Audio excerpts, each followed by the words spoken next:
Hello, health coaches. Every week inside of our Facebook group, I hear health coaches saying that they need help growing their mailing list. So it's like, why is it such slow going with the mailing list growth? Do you ever think like this is a lot harder than I thought it was going to be? So today, what I want to do is share 5 things that I've noticed often happening when a coach is struggling to build a list. So if you're here live, please go ahead and say hello in the comment area and ask your questions as we go along, because this is a pretty juicy topic. And if you want more on building your mailing list, I have a free event coming up in just a couple of weeks. This is a good one, you guys. It is so jam-packed. It's called Multiply Your Mailing List Without Any Paid Advertising. That's right. You can do it for free, and you can sign up for this event for free at healthcoachpower.com/multiply. This is going to help you out when you're like, I feel like I've done everything and I still can't get names on my mailing list. I know why, and we're going to fix that. So go ahead and sign up for that now at healthcoachpower.com/multiply. Now, as for our 5 reasons that your mailing list isn't growing, let's dive in. Okay, reason number 1, and I don't know if this is true for you, but again, I'm just guessing based on what I see inside of our community. But do you have a freebie to offer? Like right now, do you have something that you can be offering for free in exchange for an email address? And it could be anything. It could be that you have an event coming up that's free, like a webinar or a 5-day challenge or an e-course or whatever. It could be a PDF download. It could be a guide. It could be a checklist of some kind. It could be a meal plan. Do you have something like that? You have to give people a reason to join your mailing list. So what most new coaches do is there's a spot on your homepage of your new website or something, and it says, join my mailing list. And guess what? Nobody's joining your mailing list. Nobody really wants to be on another mailing list. That is the sad truth of it. Do you? Do you want to be added to a bunch of people's mailing list? Probably not. We join when there is an incentive to join. So if you don't have a freebie to offer, you're going to want to start thinking about what would act as a great incentive to get somebody to give you their email address. And if you don't have any ideas about this, don't worry, because inside our Multiply Your Mailing List event coming up in a couple of weeks, I'm going to give you a ton of ideas. I'm going to be showing you examples. I mean, you guys, right before I got on the air to record this podcast episode right now, I was getting all that material ready for the event, and we have so many ideas for you. But at the heart of it, you need to be able to offer an incentive, or else probably nobody's going to join your mailing list.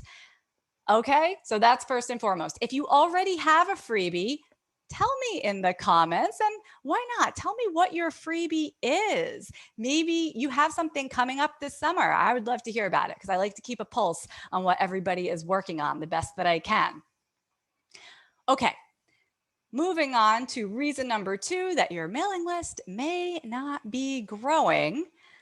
Let's say you have a freebie. Let's say you have something and nobody's opting in for it. Nobody's giving you the email address. So the question to ask becomes, why isn't this freebie working? And that is a layered question. I get this a lot from coaches. I have a freebie, but nobody is signing up for it. And the assumption is the freebie's no good. This was a bad idea. And that's not necessarily true. There are so many different reasons that your freebie may not be working. For starters, are you getting it out in front of lots of new people all the time? Because if you're just posting it to Facebook like once every 3 weeks, that would be a reason that your freebie isn't working. Or are you putting out in front of people again and again, but it's the same people? Your freebie's not going to work if you keep offering it to the same people, because the 5% of them that are interested, I mean, statistically speaking, they've already signed up. So when you keep offering it to the same group of people, they don't want it. You got to get your freebie in front of new people. Again, this is something we're going to be talking about during our Multiply Your Mailing List event, how to do exactly that. Now, let's say that you are getting your freebie out to a ton of people, lots of new people, and oh my goodness, you're all over the place with this freebie.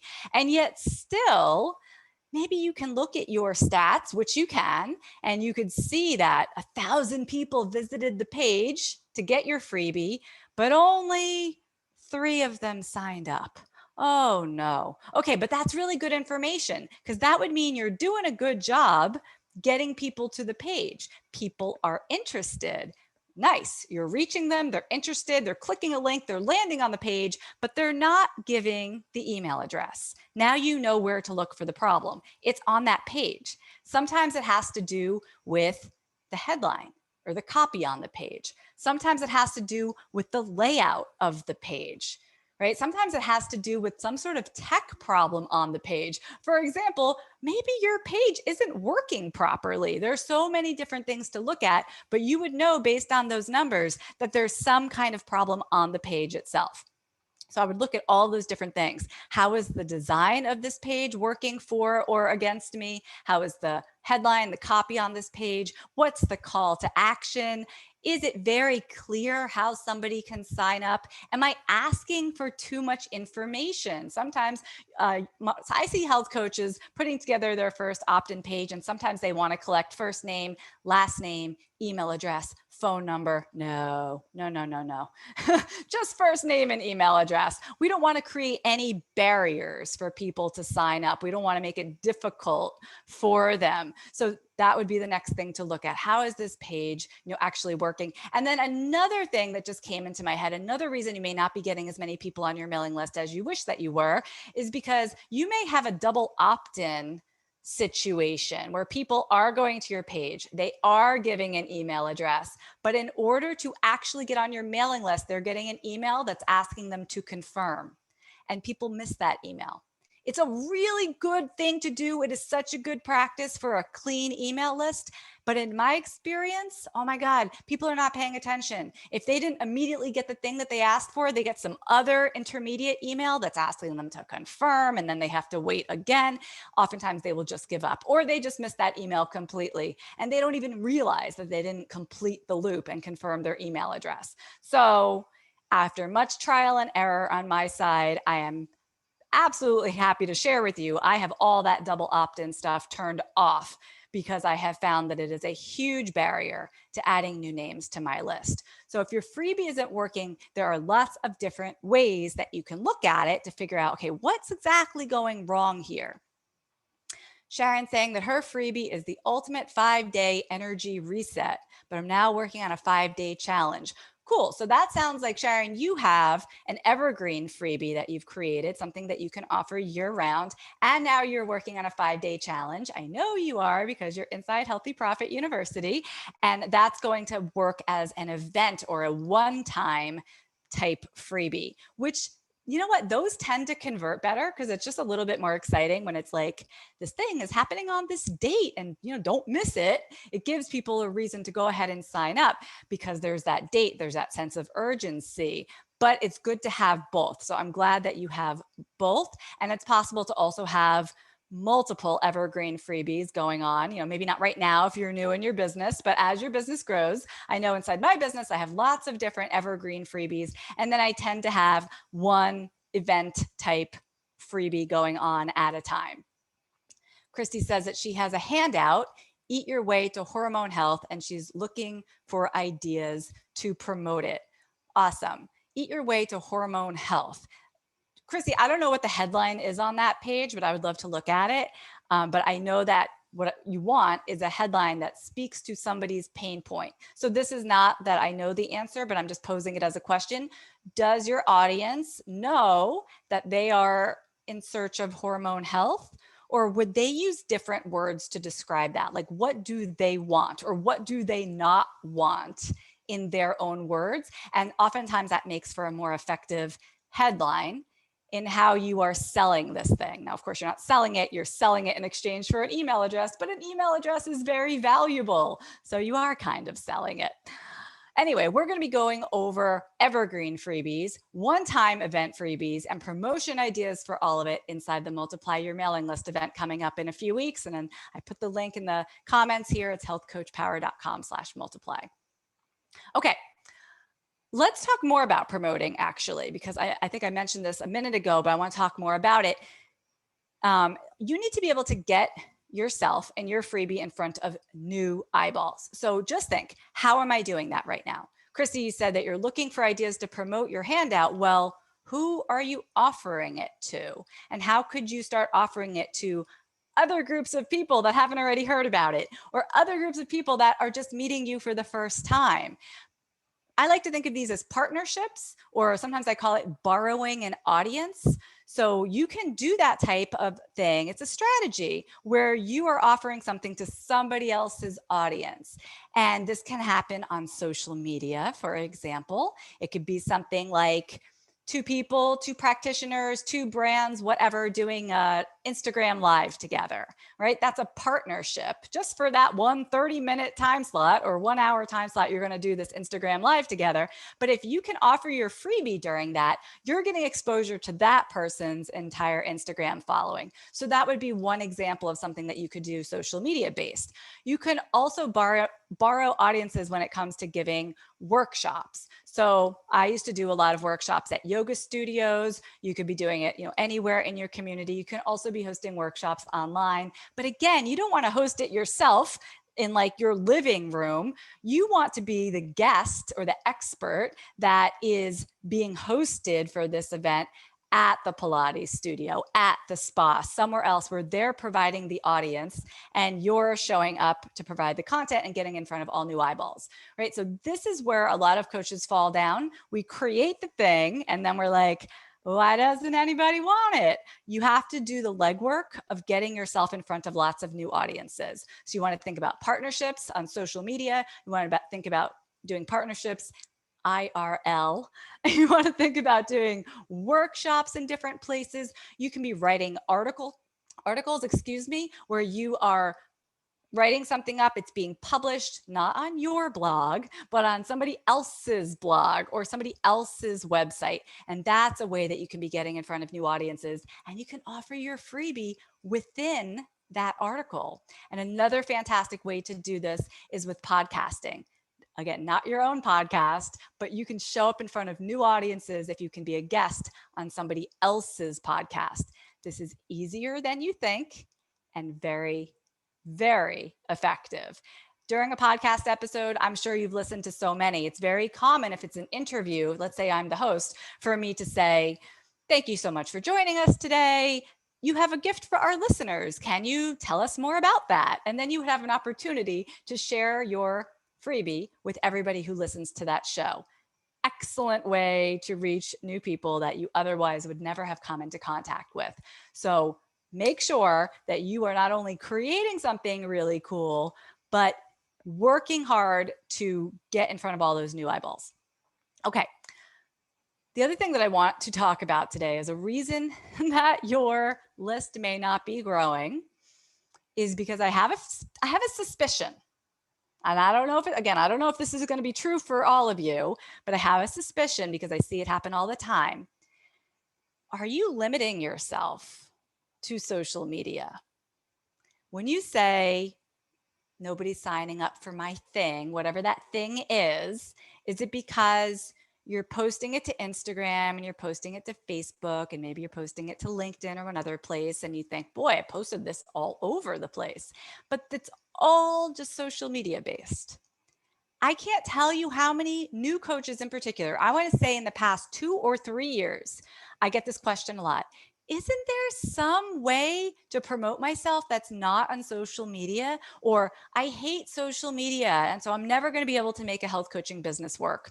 Where did we get this idea, you guys? I started my health coaching business practically before social media existed. It was like in its infancy when my business was in its infancy. I wasn't using social media to promote myself very much at all. And I took off very quickly in my practice. In real life, that whole IRL thing is still very, very important. So while social media is an amazing and powerful tool that we now have at our disposal, yes, there's also a world of opportunity, like in actual life. Isn't that amazing? And we forget about that. So think about what you're doing to promote yourself in your business day in and day out. And if everything you list off is utilizing social media or is on a screen, I want to encourage you, get the heck off the screen. Like we were talking about, go do that workshop at the yoga studio. Go show up at the natural food store and hold a talk, or go show up at the library. I mean, literally anywhere, do anything, but get out and meet people in real life. Not only does this expand your options, but when you meet somebody in person, they're so much more likely to become a lifelong fan than if they just happen to come across you on social media, right? Like someone on social media is a dime a dozen. A health practitioner on social media, please, there are way too many out there. So it means nothing. But if you are in somebody's location, you are sharing space with them, you're sharing energy with them, that's an enormous opportunity. You could be doing this in a corporate setting. You could be doing this within your local community, something within your town. I mean, the opportunities are endless. Vanessa says, my opt-in is my balanced life worksheet. It has worked fairly well. I love, first of all, I'm happy that you're saying it's worked fairly well. And when you say fairly well, or when we judge, is my opt-in working? It's like, what does that mean? What does that mean? Does it mean that we're putting it out there and people are opting in for it and we're putting new names on our mailing list? That's good. You can also look at it, am I adding people to my mailing list who are well positioned to then book a call with me? Are they booking a call with me? Are they turning in to paying clients? Because that's what we really want to happen, right? So it's like, how do you know if your opt-in is doing well? Even if you're looking at your conversion rate, again, how many people come to your page versus how many people sign up? Well, what's a good rate? What's a good rate? It varies tremendously. So if it's your first time doing this and you're a little unsure of yourself and maybe you've never used the tools before and you have like a 10% conversion rate, bravo, like good for you, right? That there's no shame in starting like that because you've started. But as you go on, like if you had a 10% conversion rate, you're going to want to shoot for like a 20% conversion rate next time. I like my conversion rates to be above 50%. And I really like when they're about 70 or 80%. If they're not there, I'm usually working on something to make that conversion rate go up. So do pay attention to your conversions and then also pay attention to what happens to those people once they're on your list. Are they just sitting there doing nothing? Are they engaging? Are they the right type of people that eventually would be somebody that makes a good paying client? So I'll give you an example. I used to do, years and years ago in my health coaching practice, I used to do a lot of recipe creation, and I would put together these recipe books and offer them as freebies. And that can be great, but I would do it in such a way that I would get a bunch of people on my mailing list who really didn't have a problem, a health problem. They really didn't have a need for a health coach. They just liked healthy recipes. They liked them because, well, they were already pretty healthy. They already liked to cook. And so if I was going to give them a bunch of free recipes, cool. Can you see how I would then build a mailing list full of people that are not actually well positioned to become clients? They're just people who like to gather up my free stuff.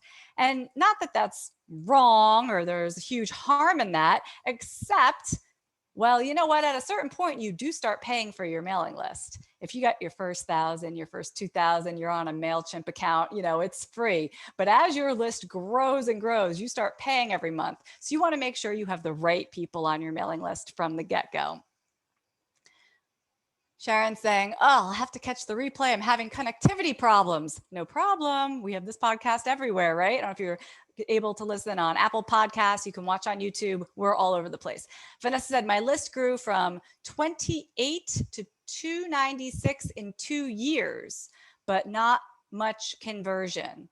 Okay, so in 2 years, you added about, whatever, 250-ish people to your mailing list with that freebie. I mean, that is definitely something, but you're right. The next thing to look at is what happens to them after they've joined your list. Hey, you already got them there. That's good. I want to say Great job, Vanessa, because that part is not nothing. Like that is hard. It's hard to figure out what kind of freebie to create, get it in front of the right people, put together the page, deliver the freebie to them, and then of course, nurture your list once they're on it. Oh my God, that is a whole other topic. What do we do with people once they're on the mailing list? But that's not what we're talking about today. Today is really about why the list may not be growing. And so what was I saying? I was saying it may not be growing because you're limiting yourself to social media and you're not getting out in the world. I would encourage you, let's see, we're going into the summer. So in the next 6 months of the year, could you book 2 or 3 local speaking engagements, workshops, something that you're doing where you're actually meeting people face to face? I mean, I hope we are on the tail end of the pandemic. Most things and most states are opening back up. So this has become a reality for us again, that we can go out and do things to help market ourselves. Do it. Run, don't walk. These are huge opportunities and they're just waiting for you. Okay. So last but not least, another reason, the final reason that I want to share with you today that your list may not be growing.